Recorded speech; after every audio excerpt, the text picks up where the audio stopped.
Libo-libong pamilya ang apektado pa rin ng pag-aalboroto ng Bulkang Mayon sa Albay.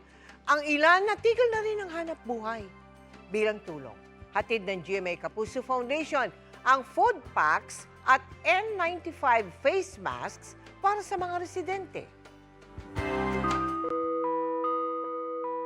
Bunsod ng patuloy na aktibidad ng Bulkang Mayon, agad na lumikas sa mga residenteng nasa loob ng 6-kilometer permanent danger zone sa barangay Kirangay sa Kamalig, Albay.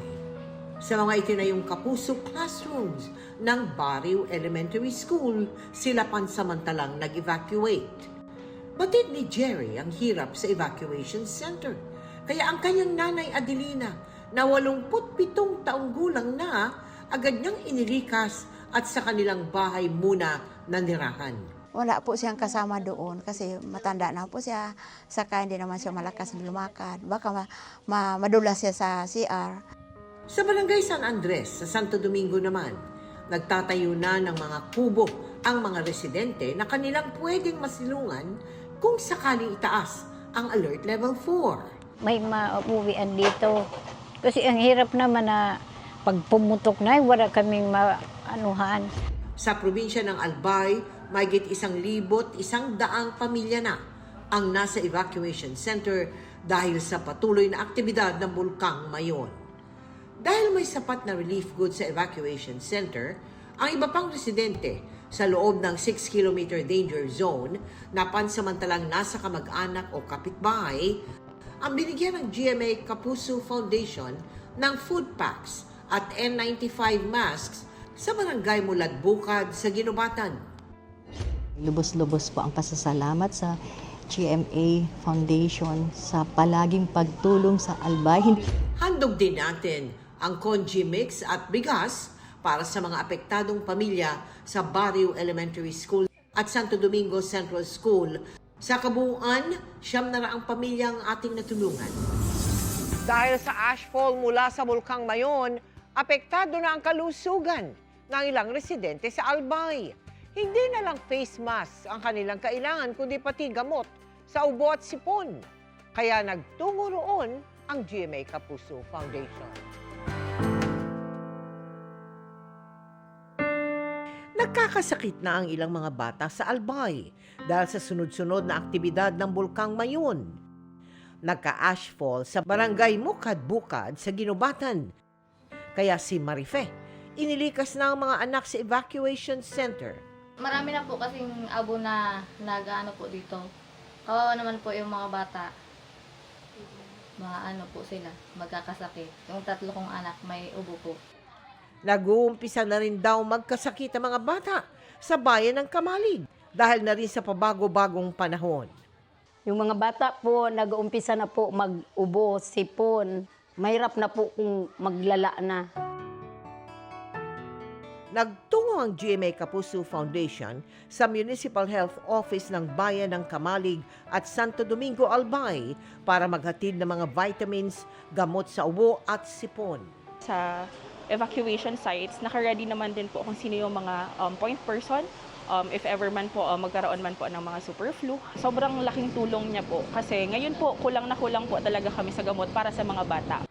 Hindi lang mga tao ang apektado sa pag-alboroto ng bulkan, kundi pati mga alagang aso at pusa. Kaya nagbigay na rin tayo sa Albay Veterinary Office ng dog food, cat food at pet vitamins. Kayo po ang unang nakapagbigay o nakapag-donate po ng ganito sa mga animals. Lalo na po yung mga vitamins kasi po siyempre yung stress na ma-experience po nila during the evacuation ay kailangan ma-address. Sa pagsisimula pa lamang ng taon, agad sinubok ang katatagan ng mga taga-Catanduanes dahil sa mga pag-ulang nagdulot ang malawakang pagbaha doon. Kaya sa ilalim ng Operation Bayanihan, nagtungo ang GMA Kapuso Foundation doon upang maghatid ng tulong. Hindi pa man tuluyang nakakabangon ang probinsya ng Catanduanes mula sa pinsalang iniwan ng Super Typhoon Uwan noong Nobyembre. Muli na naman silang nakaranas ng walang tigil na buhos ng ulan dulot ng shear line na sinundan pa ng bagyong Ada nitong nakaraang linggo. Nung dumating yung Ada, more than 200 millimeter kasi yung bumuhos na ulan dito sa amin. So, nagkaroon tayo ng malawakang pagbaha, pagtaas ng mga ilog. And then, sumabay pa po yung high tide. Sa Barangay Almohela, sa bayan ng Viga, mahigit 1 linggong na-isolate ang mga residente matapos umapaw ang spillway sa kanilang lugar na nagdulot ng mataas na pagbaha. Lagpas daw po, yung iba nga pong mga residente, lumalapit na po sa akin para po magkaroon ng pagkain sa aming lugar. Tigil din sa hanap buhay ang mga magsasaka ng abaka doon gaya ni Violeto. Bukod kasi sa mahirap ito ibenta dahil walang madaanan, hindi rin sila makapagbilad ng abaka. Kapag nabasa raw kasi ito, sa halip na maibenta ng 80 pesos kada kilo, bababa ang presyo ng 50 to 60 pesos. Pag tag-ulan, nagiging marupok kasi hindi po natutuyo. Tiis-tiis muna kami kung talagang walang-ulanan. Napipilitan kami maglumusong sa bukid.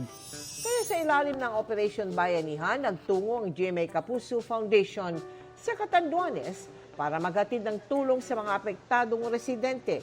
Mahigit 6,900 na individual ang nabigyan natin ng food packs sa bayan ng Viga at San Miguel.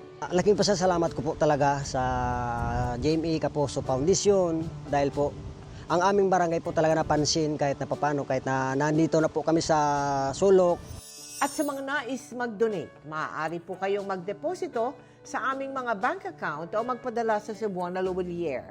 Pwede ring online via GCash, Shopee, Lazada, Globe Rewards at Metrobank Credit Card.